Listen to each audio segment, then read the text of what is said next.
Keep moving. Did I say you could stop? Just Kayla doing Kayla things. Ba-dum, bow.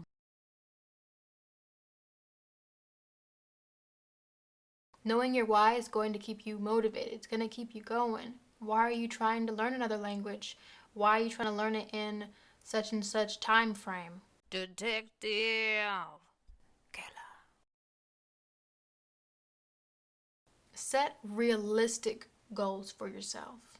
The majority of the time, people get discouraged, including myself, when I don't reach a certain goal. And when I look back, I think, well, I wasn't being realistic with the time I was willing to commit and the difficulty of the goal I was trying to reach. What is your definition of fluency? Other people's definition of fluencies may not be mastery. It may just be conversational, and that is perfectly fine. My ultimate goal is to be fluent in Spanish, and my definition of fluency is being able to have long conversations with native speakers as if I was a native myself. Once you've decided what your definition of fluency is and you've set some realistic goals for yourself and the time that you're willing to commit and the difficulty of the language that you're learning, break those goals down step by step. Take that ultimate goal, I break it down into sub goals, smaller goals. What do I have to do to get there? I need to learn the most frequent verbs in the Spanish language. I need to know the most common nouns, adjectives. I need to know all these things.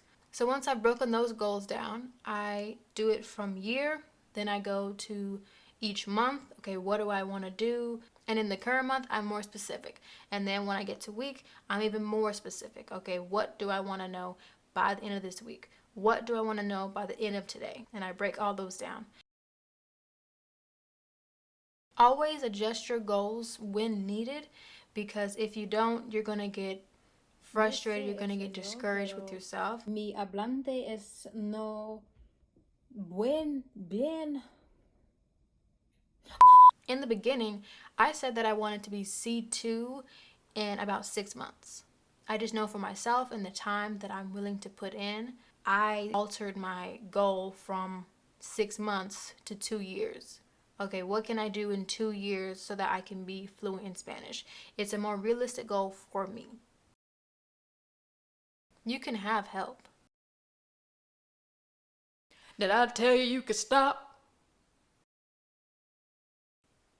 Move, move, move. Whether that be a tutor, in my case, a friend help you if they're maybe native in the language. And if, it doesn't have to be a friend that you talk to every day. It can be a friend that you find on like Tandem, the app, or italki. There are plenty of language exchange apps that you can use so that you can reach your language learning goals. Keep pushing. You're almost there.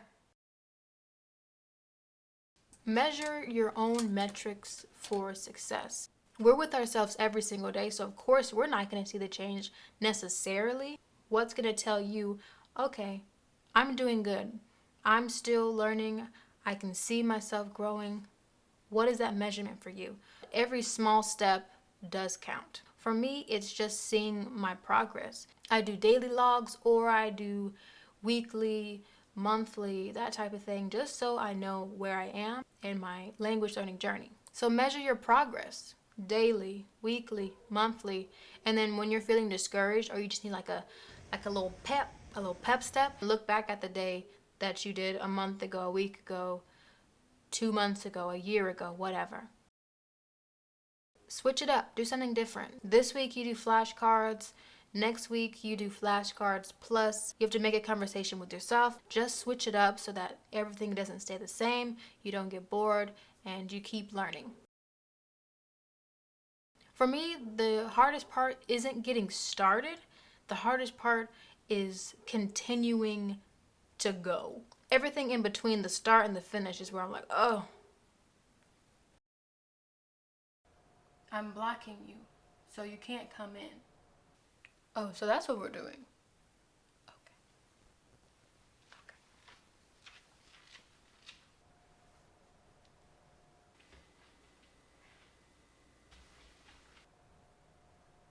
Move. If you say you want to be fluent in Spanish or be conversational in Spanish, then do what you say you're going to do. So don't block yourself. Just Kayla things. Ba-dum, bow.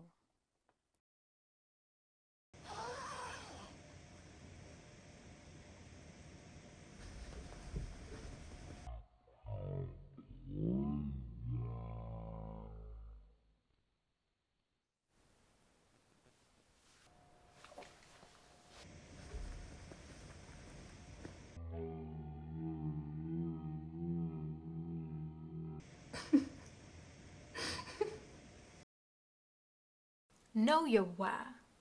What's gonna keep you going? What's your why? It's gonna keep you growing.